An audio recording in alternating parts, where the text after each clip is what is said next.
திட்டம் போட்டு செயல்படுத்தப்படுகிற ஒரு திட்டமாக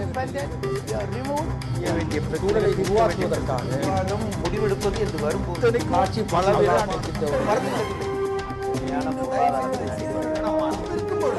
எதிர்த்து பேசிட்டு நேர்பட பேசி தொடர்கிறது திரு விஜயன்.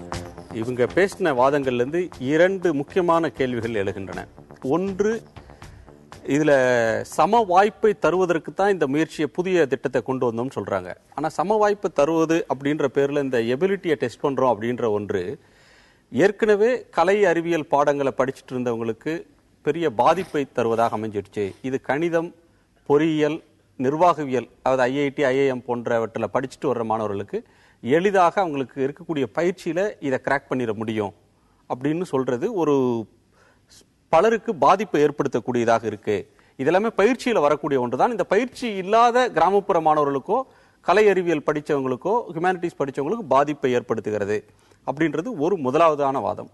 இரண்டாவது, நீங்க ஆங்கில அறிவு அவசியம்ன்றதுல யாருக்கும் மாறுபட்ட கருத்தில்லை. ஆனால் ஒரு கேள்வியை ஹிந்தி பேசக்கூடிய மாநிலத்தை சேர்ந்த மாணவர் எழுதும்போது அவருக்கு ஆங்கிலத்திலும் அந்த கேள்வி இருக்கும், அதே கேள்வி அதனுடைய மொழிபெயர்ப்பு ஹிந்தியிலும் இருக்கும். ஹிந்தி பேசாத மாநிலத்தை சேர்ந்தவங்களுக்கு அதே கேள்வித்தாள் தரப்படும், அவருக்கு ஹிந்தி தெரியாது, ஆங்கிலம் மட்டும்தான் தெரியும். அப்படின்றப்போ அது ஹிந்தி பேசக்கூடிய மாணவர்களுக்கு ஒரு சாதகமாகவும் மற்றவர்களுக்கு அந்த சாதகம் இல்லாத தன்மையை உருவாக்கிறது இல்லையா? இது இரண்டுமே பாரபட்சமான அணுகுமுறைன்ற வாதத்துக்கு நீங்க என்ன பதில் சொல்ல வரும்? இந்த இரண்டுத்துக்கும் 2 விளக்கம் இருக்கு. ஃபர்ஸ்ட் இந்த முதல் கேள்வியை சொல்லிடுறேன். ஆப்டிடியூட் அப்படிங்கிறது ஒரு பர்டிகுலர் சப்ஜெக்ட் பிரிவு படிச்சவங்களுக்கு ஈஸியா இருக்கு, இன்னொரு பிரிவு படிச்சவங்களுக்கு ஈஸியா இல்லை அப்படின்றாங்க. எந்த மாதிரி ஆப்டிடியூட்? இது மாதிரி இந்த 7 ஆப்டிடியூட் இல்ல, ஒரு சிவில் சர்வீஸ் ஆப்டிடியூடுங்கிறது இந்த 7 இல்ல, வேறு ஏதோ 7ன்னு சொல்றாருன்னு வச்சுக்கோ. அந்த வேறு 7 நமக்கு என்னன்னு இப்ப அவசியம் இல்லை, வேறு ஏதோ ஒரு 7 சப்ஜெக்ட்ல தான் ஆப்டிடியூட் அப்படின்னா கூட எந்த ஒரு பிரிவுல பாடம் இருந்தாலும் அது சிலருக்கு சுலபமா இருக்கும், சிலருக்கு பயிற்சி இல்லாதனால கடினமா இருக்கும்.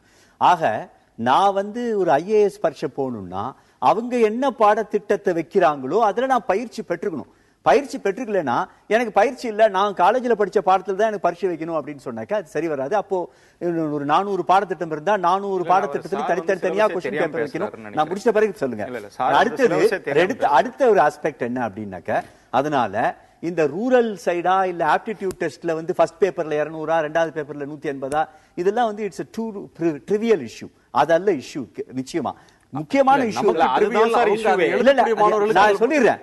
அவங்களுடைய போராட்டம் இல்ல, இப்ப இங்க பேசுறதுதான் அது போராட்டம். சிசாட்ல ஐஏஎஸ்க்கான ஆட்டிடியூட் இல்லது, வேற ஆட்டிடியூடுங்கிறாங்க. ஐஏஎஸ்க்கான ஆட்டிடியூட் என்ன அப்படின்னு ஒரு பரீட்சை வந்தா அதுல அவங்களுடைய நிலைப்பாடு என்ன நமக்கு என்ன தெரியாது. இப்ப இந்த பாடத்திட்ட குழுவினர் இதுதான் ஐஏஎஸ் ஆட்டிடியூட்னு எடுத்திருக்காங்க. அதே மாதிரி அடுத்த பாயிண்ட் லாங்குவேஜ்க்கு வந்துடுறது ரொம்ப இம்பார்ட்டன்ட் பாயிண்ட். இந்த லாங்குவேஜ் ஆஸ்பெக்ட்ல நமக்கு இருக்கிற கான்ஸ்டிடியூஷனல் பேக்ரவுண்ட்ல இது சரியா இல்லையாங்கிறது அப்புறம் நான் கூடவே விளக்குறேன். நம்மளுடைய அபிஷியல் லாங்குவேஜஸ் ஆக்ட்ல நம்ம என்ன பண்ணிட்டோம், ஹிந்தி அண்ட் இங்கிலீஷ் ரெண்டுத்தையும் தான் வச்சிருக்கோம். ஹிந்தி நான் இப்ப சொல்றது யூபிஎஸ்சிக்கு, இது தமிழ்நாடு பப்ளிக் சர்வீஸ் கமிஷனோ ஸ்டேட் பப்ளிக் சர்வீஸ் கமிஷனுக்கு இல்ல, யூபிஎஸ்சி பேசுறோம். அதனால அபிஷியல் லாங்குவேஜ்ல ஹிந்தி இங்கிலீஷ் ரெண்டுத்தை வச்சிருக்கோம். இங்கிலீஷ் எதுக்கு வச்சிருக்கோம்னாக்க, ஒரு இந்தியை தன்னுடைய ரீஜனல் லாங்குவேஜா இல்லாத ஒரு மாநிலம் இன்னொரு மாநிலத்துடன் தொடர்பு கொள்ளும் பொழுதும், அதாவது தமிழ்நாடு கேரளா கூடயோ இல்ல கர்நாடகத்துடையோ ஒரு நீர் பிரச்சனை பேசும்பொழுதோ, அல்லது மத்திய அரசுடன் தொடர்பு கொள்ள முடியும். தமிழ்நாட்டிலேருந்து சென்ட்ரல் கவர்மெண்ட்டுக்கு லெட்டர் எழுதும்போது ஆங்கிலத்தில் எழுதலாம், இந்தியில எழுத வேண்டாம், தமிழையும் எழுத வேண்டாம். அப்படிதான் இன்னைக்கு இருக்கிற லாங்குவேஜ் அபிஷியல் லாங்குவேஜஸ் ஆக்ட் இருக்கு. ஹிந்தியையும் ஆங்கிலத்தையும் வச்சுக்கணும்னு இருக்கு. அதுல பிரச்சனை என்ன அப்படின்னா, ஹிந்தி வந்த புதுசுல, இந்த அபிஷியல் லாங்குவேஜஸ் ஆக்ட் வந்த புதுசுல ஒரு 5-6 மாநிலத்தில், அப்ப யூபிங்கிறது ஒரே மாநிலமா இருந்ததுனால ஹிந்திக்கு ஒரு பிரதானம் கிடைத்திருக்கிறது. இந்த ஒரு பிரதானம் நமக்கு நம்முடைய ஜியோகிராபிக்கல் சிச்சுவேஷன்லயே ஹிந்திக்கு ஒரு பிரதானம் இருக்கிறது. அது ஒரு டிஸ்பாரிட்டி இருக்கு. ஆனா இப்ப பிரச்சனை இந்திக்கு பிரதானம் இருக்கிறது, ஆங்கிலம் இருக்கிறதுங்கிறதல்ல இஷ்யூ. ஹிந்திக்கு பதிலா மீதி 20 லாங்குவேஜ், 22 லாங்குவேஜ் இருக்கு 8வது ஷெட்யூல்ல. அந்த 22 லாங்குவேஜ்ல உதாரணமா நான் போதோ இல்ல தோரி அல்லது மைத்திலி அப்படின்னு ஒரு 10 லாங்குவேஜ், சிந்தி அப்படின்னு சொன்னேன்னா 9 லாங்குவேஜுக்கு பள்ளிக்கூட பாடத்திட்டங்களே கிடையாது. அவங்க லாங்குவேஜ் பேசுவாங்க. அதனால பள்ளிக்கூட பாடத்திட்டங்களே இல்லாத அல்லது கல்லூரி ஹையர் எஜுகேஷன் பாடத்திட்டங்கள் இல்லாம இந்தியாவில் 22 லாங்குவேஜ்ல மோர் தென் 12 லாங்குவேஜ் இருக்கு. அடுத்து மூணாவதா என்ன சொல்லணும் அப்படின்னாக்க அப்ப ஒவ்வொரு ரீஜனல் லாங்குவேஜுக்கும் இருந்தா ஈஸியா அப்படிங்கறதல்ல இப்ப பிரச்சனை. தமிழ்ல இருந்தா ஈஸியாங்கிறதல்ல பிரச்சனை. உண்மையான பிரச்சனை என்னன்னா ஹிந்தியிலையும் ஆங்கிலத்திலும் இருக்கிறது கூட எனக்கு உடன்பாடு இல்லை. ஏன்னா இந்தியாவில் பண்ண பெரிய தப்பு என்னன்னா இந்தியாவில் ஆங்கிலத்தை ஸ்லோவா எடுத்துட்டு இந்திய கொண்டு வரணும்னு ஒரு முனைப்பு இருக்கு பாத்தீங்களா. 15 வருஷம் அது சக்சஸ் ஆக முடியல. அதனால இந்த ஆங்கிலத்தை தொடருது. நான் ஒரு உதாரணத்தை சொல்லிடுறேன். நான் ஒரு தமிழன், ஒரே 2 லைன். நான் இங்க இருந்து இந்தியாவில் எனக்கு ஹிந்தி தெரியாது, ஆங்கிலம் ஒண்டி தான் தெரியும், தமிழ் தெரியும். நான் எல்லா ஊருக்கும் போகணும், ஆனா எல்லா இடத்துலயும் ஹிந்தி போர்டு இருந்தா என்னால போவே முடியாது. எனக்கு இதே ஒரு ப்ராப்ளம் வந்து ஜப்பான் போன 13 நாள். ஜப்பான்ல வந்து நான் ஒரு 200 ட்ரெயின்ல ஏறி இருப்பேன், 200 இடத்துக்கு போயிருப்பேன். எல்லா இடத்திலும் ஆங்கிலத்தில் போர்டு இருக்கு, ஆங்கிலத்தில் அனௌன்ஸ்மெண்ட் வரும். நெக்ஸ்ட் ஸ்டேஷன் ட்ரெயின்லயே சொல்றேன். நான் சொல்லிடுறேன், ஒரு ஜப்பானுக்கு என்னால போறதுக்கு ஆங்கிலம் வேணும். ஆங்கிலத்தை உதாசீனப்படுத்துவது, ரீஜனல் லாங்குவேஜோ இந்தியோ பிரதானப்படுத்துவது இந்தியாவை அழிவு பாதையில் கொண்டு செல்லும். இன்னும் 10 வருடத்தில் நாம் ஆங்கிலத்தை உழக்கணித்து விட்டு இந்தியை முதன்மைப்படுத்தினோம் என்றால் நம்ம ரீஜனல் லாங்குவேஜ் கூட இருக்காது. அது இந்தியாவுடைய ஒருமைப்பாட்டுக்கு அகைன்ஸ்ட். பிரச்சனை வந்து இப்போ திரும்பிருச்சு. இப்போ பிரச்சனை அது அல்ல. இல்ல இப்ப லாங்குவேஜ் கேட்டதனால பிரச்சனை அது இல்ல. லாங்குவேஜ் கேட்டதனால சொன்னேன். இப்போ வந்து கேள்வி எதுக்காக தமிழ் இருக்க முடியாதுங்கிறதுக்கு சொன்னேன். அப்படி இல்ல. லாங்குவேஜ் அப்படிங்கறத வந்து நாங்க யாரும் எதிர்க்கவே இல்லை. நான் தான் திருப்பி முதல்ல இருந்து சொல்றேன், ஆங்கிலத்தை எடுத்துருங்கன்னு சொல்லவும் இல்லை. முன்னாடி இந்த சிசாட் இன்ட்ரோடியூஸ் பண்றதுக்கு முன்னாடியில இருந்தே கேள்விகள் ஆங்கிலத்தில் ஹிந்தியில இருக்கு. அப்ப கூட யாரும் அதை போய் இன்னும் கேள்வி கேட்கவே இல்லை. அவர் கேட்கிறார். நான் என்ன கேட்கறேன், வாட் இஸ் ஃபண்டமெண்டல் ஈக்குவாலிட்டினா என்ன? 2 பேருக்கு ஈக்குவல் சாய்ஸ் தானே. தமிழ்நாட்டில இருந்து போறவன் இங்கிலீஷ் மட்டும் தான் படிக்க முடியும். நார்த் இந்தியால இருந்து போறவன் இங்கிலீஷ்லயும் படிக்கலாம், ஹிந்திலயும் படிக்கலாம். Equality violated or not? Sir, official language act தவறு. சார் இல்ல violated or not? Official language act அப்படிதான் இருக்கு. இல்ல sir, not you talk about sir fundamental rights are violated or not? It is not. The language right is not a fundamental right. The right to language is not under fundamental right. I again tell you, because I am a constitutional person. Yes sir. Right to language is not a fundamental right. That is not a fundamental. Equality is fundamental. 340. Sir, same constitution says. Sir, complete sir, same constitution says the preamble. அப்படி இருந்தால் official language act னு இந்தியால ஒரு act இருக்கு, 1965ல வந்தது. இந்த act பிரகாரம் இந்தி தான் வந்து நேஷனல், இந்தி தான் national language, official language, national official language. மத்த அந்தந்த ஸ்டேட்ல அந்த ரீஜனல் லாங்குவேஜ். ஆங்கிலம் தான் இஃப் நான் ஸ்பீக்கிங் ஹிந்தி ஏன் கொண்டு வந்தாங்க? அப்ப இந்திக்கு ஒரு அதிகமான ஒரு இடம் கொடுத்திருக்காங்க இல்லையா? அப்ப நம்ம கான்ஸ்டிடியூஷனல் ஸ்ட்ரக்சரே, நம்ம ஜியோகிராபிக்கல் ஸ்ட்ரக்சரே அப்படித்தான் இருக்கு. சரி, இந்த ஒரு வாய்ப்புல அந்த ஸ்ட்ரக்சரை மாத்தணும்னு அவங்க கோரிக்கை வைக்கிறாங்கன்னு நினைச்சுக்கோங்க. ஆல்ரெடி இப்போ வந்து இப்போ நம்ம பேசுறது வந்து மொழி இல்ல, நம்ம பேசுறது வந்து தேர்வு. இந்த தேர்வுல வந்து ஒரு மாணவர் நான் வந்து தேர்வுல கலந்துக்கணும் அப்படின்னா, பாஸ் பண்ணணும் அப்படின்னா தேர்வுல முதல்ல நான் கலந்துக்கணும். அப்படி கலந்துக்கணும்னா முதல்ல எனக்கு அந்த கேள்வி புரியணும். எனக்கு உங்களுடைய பாயிண்ட் என்ன? என்னோட ஆப்டிடியூட் தானே டெஸ்ட் பண்ண போறீங்க. அப்ப லாங்குவேஜ் ஏன் பேரியரா இருக்கு எனக்கு? அப்பதான் உங்க வாதம். நீங்க தமிழ்ல நடத்தணும்ன்றீங்களா? ஆல்ரெடி ஒரு மாடல் இருக்கு சார். நேஷனல் டாலன்ட் தவறில்லை. நீங்க ஆங்கிலத்திலையும் கொடுங்க, இந்தியில கொடுக்குற மாதிரி மற்ற ரீஜனல் லாங்குவேஜ்லயும் கொடுத்துட்டு போங்க. ஆல்ரெடி ஒரு மாடல் இருக்கு. நேஷனல் டேலண்ட் சர்ச் எக்ஸாமினேஷன்ல NCERT இந்த மாதிரி கொடுக்குது. தமிழ்நாட்டில் இருக்கக்கூடிய மாணவர்களுக்கு ஏன் சீஃப் மினிஸ்டர் தமிழ்ல லெட்டர் எழுதுறது இல்ல பிரதமருக்கு? அதுக்கு பதில் சொல்லுங்க சார். லாஜிக்கலா பேசுங்க. நம்ம லாஜிக்கலா பேசுங்க. not writing a letter. Sir, we are not going to the political country. It is not permitted. Not a political country. Either English or Hindi. NCERT வந்து NCERT ஏற்கனவே இருக்கிற நடைமுறையை சொல்றீங்க. அவங்க அந்த நடைமுறையினால இருக்கிற பாதிப்புகளை அவங்க சொல்றாங்க. நடைமுறையினால இருக்கிற பாதிப்புகளை அவங்க சொல்றாங்க. நானும் இருக்கிற நடைமுறை தான் சொல்றேன். நான் வந்து நீங்க மொழின்னு பறந்துபட்ட ஒரு தளத்துக்கு போறீங்க. நான் தேர்வுன்ற குறுகிய தளத்துல இருந்து பேசுறேன். பாயிண்டர் ஸ்பெசிபிக்கா பேசணும். தேர்வு என்ன? இந்த தேர்வுக்கு எனக்கு என்னோட இப்ப நான் ஒரு மாணவனா இருக்கேன்னா எனக்கு ஆங்கிலம் புரியல, இன்னொரு சைடுல ஹிந்தி மட்டும் தான் இருக்கு. நான் எப்படி என்னால தேர்வுல கலந்து கொள்ள முடியலையே, அப்புறம் என்னால எப்படி ஆப்டிடியூட் டெஸ்ட் பண்ண முடியும்? ஆப்டிடியூட் நான் ப்ரூவ் பண்ண முடியும். இரண்டாவதாக ஆல்ரெடி ஒரு மாடல் இருக்கு. NCERT ஒரு நேஷனல் ஒரு ஸ்டாட்யூட்டரி பாடி. அந்த NCERT தான் வந்து CBSE புத்தகத்துக்கான சிலபஸ் எல்லாம் கொடுக்குது. அவங்க நேஷனல் டேலண்ட் சர்ச் எக்ஸாமினேஷன் நடத்தி எப்படி நடத்துறாங்க? தமிழ்நாட்டுக்கு வரக்கூடிய கேள்விகள் ஆங்கிலத்திலும் தமிழ்லயும் இருக்கு. ஆந்திராவுக்கு போகக்கூடிய கேள்விகள் ஆங்கிலத்திலையும் தெலுங்குலயும் இருக்கு. அதே மாதிரி இதுலயும் கொடுத்துட்டு போறது உங்களுக்கு என்ன கஷ்டம் இருக்கு? போது ஆல்ரெடி ஒர்க்கிங் மாடல் தானே அது. RRB நடத்துது சார். மம்தா பானர்ஜி வந்து இதான போது எல்லா லாங்குவேஜ்லயும் கொண்டு வந்தாங்க. இது வந்து உங்களுக்கு இன்ஃபர்மேஷன் வைக்கிறேன் சார். இந்த ஷோக்கு வரதுக்கு முன்னாடி ஒரு சீனியர் IAS ஆஃபீஸர் ரிட்டையர்டு இந்த இந்திய அரசாங்கத்தில் ஒரு உயர் பதவி வைத்த ஒருத்தரோட போன்ல பேசினேன். அவர் இந்த கேள்வி தான் கேட்டேன் அவர்கிட்ட. அவர் சொன்னாரு, இப்போ நீங்க வந்து தெரிஞ்சோ தெரியாமலே ஒரு பண்டோரா பாக்ஸ் ஓபன் பண்ணிட்டோம். இப்போ ஒரு அரசியல் காரணங்களுக்காக இருக்கலாம், அரசியல் இல்லாத காரணங்கள். இப்போ நம்ம வந்து we have to find a solution. இப்ப இந்த மாதிரி வரும்போது இப்ப வந்து இப்ப பிட்வீன் நார்த் அண்ட் சவுத் இப்ப டிஸ்பியூட் ஆக ஆரம்பிச்சிருது. ஹிந்தியில கொடுக்குற இப்ப தமிழ்லையும் கொடுன்னு கேக்குறாங்க. இப்ப வந்து சில லாங்குவேஜஸ் வந்து வடைமுறையில் இல்ல. Okay, majority of the languages இப்ப நமக்கு வேற வழி இல்ல, தெலுங்கு, கன்னடம். இப்ப நீங்க வந்து மெயின் எக்ஸாமினேஷன் எல்லா லாங்குவேஜ்லயும் கொடுக்குறாங்க. அதுல வந்து இப்ப பிரச்சனை இல்லாம கொடுத்துட்டு இருக்காங்க. ஓகே, அதனுடைய எக்ஸ்டென்ஷன், லாஜிக்கல் எக்ஸ்டென்ஷன் பிரிலிமினரிலையும் கொடுத்துருங்க. வேற வழி இல்லை. ஏன்னா இப்ப நமக்கு வந்து இப்ப ஒரு பெரிய ஒரு இந்தியாவினுடைய ஒரு பிட்வீன் நார்த் அண்ட் சவுத் திருப்பி ஒரு பெரிய ஒரு டிவைட், கம்யூனல் டிவைட் மாதிரி ஸ்டேட் டிவைட் வராம இருக்கிறதுக்காக. ஏன்னா இது வந்து ஒரு ரொம்ப டெக்னிக்கல் இஷ்யூவா போயிடுது இப்போ சார். அதனால ஒரு கொடுக்கலாம். சரி, இந்த ஐடியல் தமிழ்ல கொடுக்கலாம், அது வேற விஷயம். ஐடியல் வந்து எனக்கு personally he prefers ideal is only English paper because ஒரு 10th கிளாஸ் இங்கிலீஷ் கூட தெரியாத ஒரு IAS ஆபீசர் வர முடியாது. இங்கிலீஷ்ங்கிறது क्वेश्चனே கிடையாது. 10th கிளாஸ் இங்கிலீஷ் அந்த இங்கிலீஷ் காம்ப்ரிஹென்ஷன் ஆன்சர் பண்றது ரெடியா இருக்காங்க. இல்ல, அந்த வாதம் இல்ல. இது வந்து இம்பீரியலிஸ்டிக் மைண்ட் செட் சார். ஆங்கிலம் தெரிந்தால் தான் அறிவாளின்னு ஒத்துக்கிறது வந்து தேவையில்லாத வந்து ஒரு விஷயம். ஆங்கிலத்துக்கு அறிவுக்கு சம்பந்தமே கிடையாது.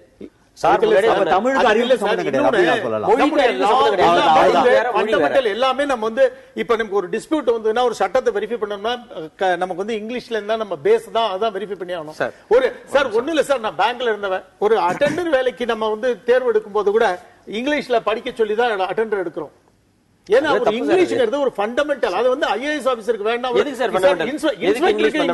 சார் இன்ஸ்பெக்டருக்கு இங்கிலீஷ் வேணும், ஆங்கிலம் என்பதை மறுபடியும் அந்த தப்பு என்னன்னா, நாங்க யாரும் வந்து ஆங்கிலம் வேண்டாம்னு சொல்லலாம். திருப்பி திருப்பியும் சொல்றேன், மெயின் எக்ஸாமினேஷன்ல இங்கிலீஷ் பேப்பர் பாஸ் பண்ணாதான் மற்ற பேப்பர்ஸ் திருத்தவே போறாங்க. கேண்டிடேச்சரே லாஸ் ஆயிரும். அதனால நாங்க ஆங்கிலத்தை எதிர்க்கவே இல்லை. சரி, ஹிந்தியில அவசியம் இல்லைங்கிறது என்னுடைய பாயிண்ட். அது சரி. உங்கள்கிட்ட கேட்க விரும்புறது, இந்த CSAT அப்படின்ற இந்த ஃபார்மேட்டை நீங்க ஒத்துக்குறீங்க? இந்த ஆப்டிடியூட் டெஸ்ட் அப்படின்ற ஒன்று அவசியம். வேர்ல்ட் ஓவர் இருக்கிற சிச்சுவேஷன்ல CSAT இஸ் கம்பல்சரி. சரி, நான் உங்கள்கிட்ட கேட்கிறது, ஒரு கம்பெனிக்கு ஒரு பல ஆயிரம் கோடி விற்று முதல் டர்ன் ஓவர் இருக்கிற ஒரு கம்பெனிக்கு நிர்வாக முடிவு எடுக்கிறதுக்கு இருக்கக்கூடியவருக்கு அந்த டெஸ்ட் நீங்க எதிர்பார்க்கலாம்.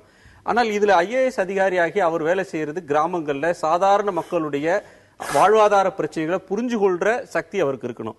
அதற்கான கருணையான உள்ளம், அந்த சாதாரண மனிதனோட பிரச்சனைகளை தன் பிரச்சனையா பார்க்கிறது, அதற்கு தீர்வு காண்றது, அந்த எம்பத்தி, அது வந்து அந்த ஆப்டிடியூட் டெஸ்ட்ல வெளிப்படுமா? வெளிப்படும் சார், வெளிப்படும். ஏன்னா உங்களுக்கு வந்து இப்ப வந்து ஒரு கலெக்டர், ஒரு IAS நீங்க ரிக்ரூட் பண்ணிட்டீங்கன்னா அவர் வந்து சப் கலெக்டர்ல இருந்து ஆரம்பிக்கிறாங்க. அவர் சீஃப் செக்ரட்டரி, கேபினெட் செக்ரட்டரியா கூட போலாம். இல்ல, அது யார் அந்த இடத்துக்கு வர்றாங்கன்றது அது சப் கலெக்டர் ஆகி இல்ல சார், ஒரு கேபினெட் செக்ரட்டரியா கூட ரிட்டையர் ஆகலாம். ஏன்னா அவர் அந்த இடத்துக்கு வரக்கூடிய ஒருவருக்கு வைக்கக்கூடிய தகுதி என்பது, ஒரு வரையறை என்பது என்னவாக இருக்கு? நீங்க இந்த ஆப்டிடியூட்ல வேணா உங்களுக்கு ஒரு நிமிஷம், ஆப்டிடியூட்ல வேணா உங்களுக்கு இந்த 7க்கு பதிலா இன்னொரு 2 சப்ஸ்டிட்யூட் பண்ணலாம், இதை எடுத்துட்டு அதை போடலாம்னு நினைக்கலாம். தவிர CSATங்கிற ஒரு கான்செப்டை நீங்க வந்து as a matter of concept you cannot remove it.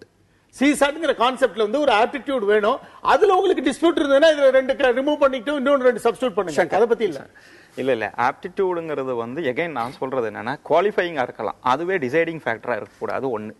ரெண்டாவது வந்து அவனுக்கு வந்து வேண்டியது சோஷியல் கோஷன்ட் தான். ஃபார் எக்ஸாம்பிள், ரீடிங் காம்ப்ரிஹென்ஷன் எல்லாம் இருக்குது. இப்போ நான் டிஸ்ட்ரிக்ட் கலெக்டரா இருக்கிறேன், அம்பேத்கர் சிலை இருக்குது, ரிமூவ் பண்ணிக்கிட்டான்னு ஒருத்தன் கேட்கறான். இவனுக்கு யாரு அம்பேத்கர்னே தெரியாது, சரி ரிமூவ் பண்ணி கொண்டுருவான். அப்ப என்ன நடக்கும்? It's will result in social consequence. முதல்ல வந்து உனக்கு ஹிஸ்டரி, ஜியோகிராஃபி அதுலயும் வந்து பேசிக் நாலேஜ் இருக்கணும். ஏன்னா இது இல்லாம நம்ம போகும்போது என்ன ஆயிடும்? ஒரு தப்பாயிடும். இன்னொன்னு சார் சொன்னாரு, போயிட்டு போது கொடுத்துடலாம் அப்படின்னா அப்படி கிடையாது. இந்தியா வந்து நீங்க லாங்குவேஜ் பேஸ்ல நீங்க பண்ணதுனாலதான் இந்தியா வந்து ஒன் கண்ட்ரி. இந்தியாவும் ஆப்பிரிக்காவும் எடுத்தோம்னா ஆல்மோஸ்ட் ஈக்குவல் லாங்குவேஜஸ், 2000 லாங்குவேஜஸ் இங்கேயும் இருக்கு, அங்கேயும் இருக்கு. But it is 54 country, India is a one country because it has accommodated the regional aspirations. One more point to add to Shankar. என்ன சொல்றேன்னா, ஒரு பிரச்சனை இப்போ ஒரே பிரச்சனை தான் சார். ஒரே இலிட்ரேசிங்கிற ஒரு பிரச்சனை எடுத்தீங்கன்னா அது ஆந்திரால வேற மாதிரி இருக்கும், தெலுங்கானால வேற மாதிரி இருக்கும், தமிழ்நாட்டில் வேற மாதிரி இருக்கும். As an IAS officer, as a policy maker, எனக்கு அந்த ரீஜனல் ஹிஸ்டரி, ரீஜனல் ஜியோகிராஃபியில் இருக்கக்கூடிய, ரீஜனல் கல்ச்சரில் இருக்கக்கூடிய விஷயங்கள் தெரியணும். ஸோ அந்த சோஷியல் ஆப்டிடியூடை டெஸ்ட் பண்ணுமே தவிர பிசினஸ் டெசிஷன்ஸ் எடுக்கக்கூடிய ஆப்டிடியூட்ஸ் தேவையில்லை. ஒருத்தருடைய சமூக பார்வையை புரிந்து கொள்ளக்கூடியதா இருக்கணும்னு நீங்க சொல்றீங்க. உங்கள்கிட்ட இன்னொரு கேள்வி கேட்கணும். இந்த ஆப்டிடியூட் அப்படின்ற ஒன்றை நீங்க இருவருமே இது கூடாது இந்த இதுக்குன்னு சொல்லி நீங்க திடமா வாதிடுறீங்க. சார் வந்து நான் டிஃபர் பண்றேன். இருந்தாலும் அது வந்து குவாலிஃபையிங்கா இருக்கணும், ஒழிஞ்சு அதை டிசைட் பண்ணக்கூடாது. இதுல அடிப்படையில் எழக்கூடிய கேள்வி, இது ஏன் கொண்டு வந்தாங்க அப்படின்னு சொல்றது, நீங்க ஆப்ஷனல் பேப்பர் விருப்ப பாடம் ஒன்றை எடுத்து நீங்க எழுதலாம் அப்படின்னு சொல்லி அலோவ் பண்ணும்போது அங்க 23 தாள்கள் வருகிறது. 23ல வந்து எதில் எடுத்தால் அதிக மதிப்பெண் பெற முடியும் அப்படின்ற ஒன்றை வச்சு குறுக்கு வழியில அதை அடைஞ்சிடுறாங்க.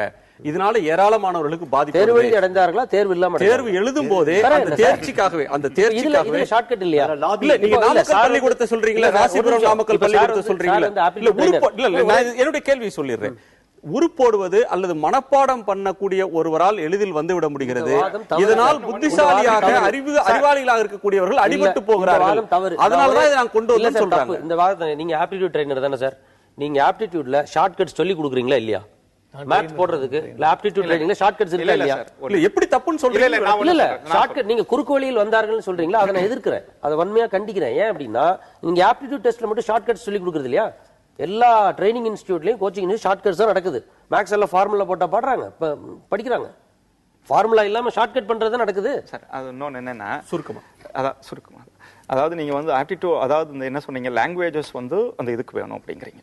நான் என்ன சொல்ல வரேன்னா, இவனை வந்து அப்படி தேர்ந்தெடுக்கும் பொழுது அவன் சொசைட்டியை வந்து அண்டர்ஸ்டாண்ட் பண்ணாம, அது வேற ஃபேக்ட், அதை கடந்து வந்துட்டோம். சரி, இந்த பழைய முறைக்கு போகணும், ஆப்ஷனல் சப்ஜெக்ட வச்சு போகணும், இந்த ஆப்டிடியூட் வேணாம்னு சொல்றீங்களே, அந்த பழைய முறையில வந்து இந்த குறுக்கு வழியில வர்றதுக்கான வாய்ப்பு இருக்கு. ஸ்கோரபிலிட்டி ஃபேக்டர் அப்படின்ற ஒண்ணு வைத்து எதுல அதிக மதிப்பெண் பெற முடியுமோ அந்த பாடத்தை, அவனுக்கு அறிவு இருக்கிறதோ இல்லையோ, அந்த பாடத்தை கற்றார்களோ இல்லையோ, புவியியல் ஒருத்தர் படிக்காமலே இருப்பார், ஆனா இந்த சப்ஜெக்டுக்காக இதை படித்தால் அதிக மதிப்பெண் எடுக்க முடியும் சொல்லி அதை வேண்டும் என்று படிச்சுட்டு வரல. நான் சொல்றேன், அதுல நிறைய மாணவர்கள் பாதிக்கப்படுறாங்க இல்லையா? ஒண்ணு இல்ல, புவியியல் சப்ஜெக்ட் எடுத்துக்கலாம். ஒரு உதாரணத்துக்கு சொல்ல, புவியியல் சப்ஜெக்ட் எடுத்துக்கலாம்.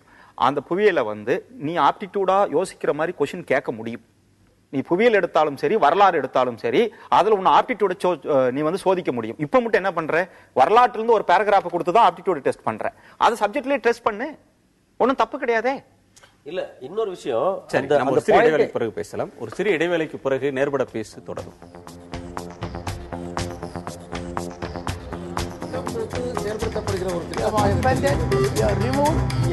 சூழலை உருவாக்குவதற்காக முடிவெடுப்பது என்று வரும்போது காட்சி பல